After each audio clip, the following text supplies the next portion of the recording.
2 days ago, Atlanta put their ace, Max Fried, back on the IL, this time with forearm tightness. Now, in spite of the Braves saying Fried will be on the shelf for 2 months and will require essentially a second spring training, the good news is his MRI did not reveal anything that suggested Tommy John surgery. Now this season, Fried was looking good, as in 5 starts with the Braves, he had amassed a 2.08 ERA, a 2.15 ERA plus, and a 4.17 strikeout to walk ratio. Now the Rangers ace, Jacob DeGrom, will remain on the injured list for what seems like another 2 to 3 weeks with elbow inflammation. Now this is according to Bruce Bochy. Now frankly, it's not good news. At first they thought it was just a forearm strain that knocked him out of the game against the Yankees at home. Kind of like what Max Fried is experiencing right now with Atlanta. So at the time, it didn't seem like that big of a deal. But now, he's dealing with an elbow injury, not a forearm injury. And everybody knows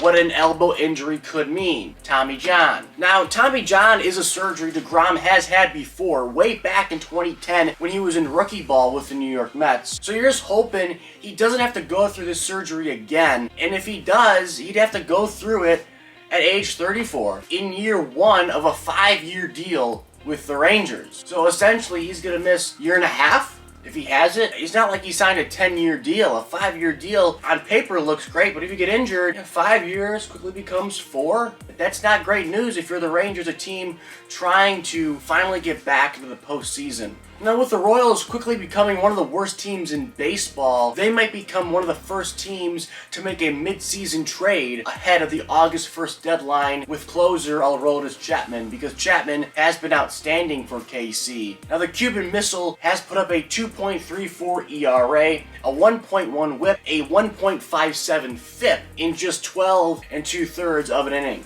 So if I were the Royals, I would definitely start to look for suitors for Aroldis Chapman. And frankly, I would only hang on for him for another maybe month at max, because his value probably the highest it is ever going to be this season. I mean, you gotta make the move when the guy is hot. You gotta get the most value out of Chapman. Definitely start, trying to find some suitors. Maybe the Rays could use him in their bullpen. They've had some injuries regarding their pen. Frankly, I think Tampa wouldn't mind. I think he'd be fairly cheap, considering he could be a free agent after this year, only signing a 1-year deal with the Royals this past offseason. And now in other Royals news, they were able to nab the win yesterday over the Chicago White Sox in an unconventional manner, because backup catcher Freddie Freeman became the man of the day after laying down a safety squeeze that scored Nick Pratto, resulting in a walk-off, giving the Royals a 4-3 victory over the Southsiders. Now the Twins' Tyler Mayhill will be undergoing Tommy John surgery. Mayhill said, quote, "I wish I was able to contribute like I thought I would, like the team thought I would when they traded for me. I never thought I'd be in this position, getting Tommy John and all that.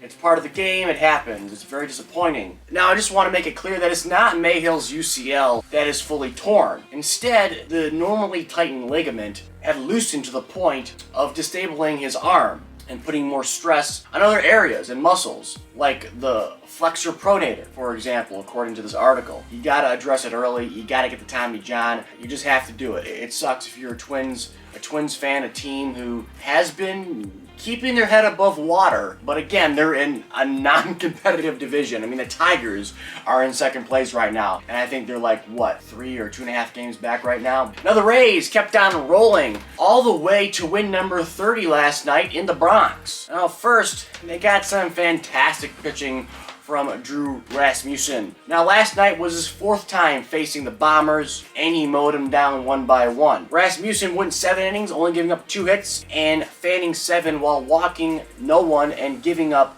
no runs. Now the offense did not come until the 5th, when Diaz doubled. That plated the Rays' first run. Then in the 8th, a home run from Josh Lowe and a Isaac Paredes double down the line made it 8-0 Rays. In the end, Tampa would win 8-2. And that's all I got. Don't forget to like, comment, and subscribe on the road to 1,500 subscribers. I would really appreciate it if you smash that button, go subscribe, leave a like on the video. That is the best way to show your support. And as always, I will catch you guys later.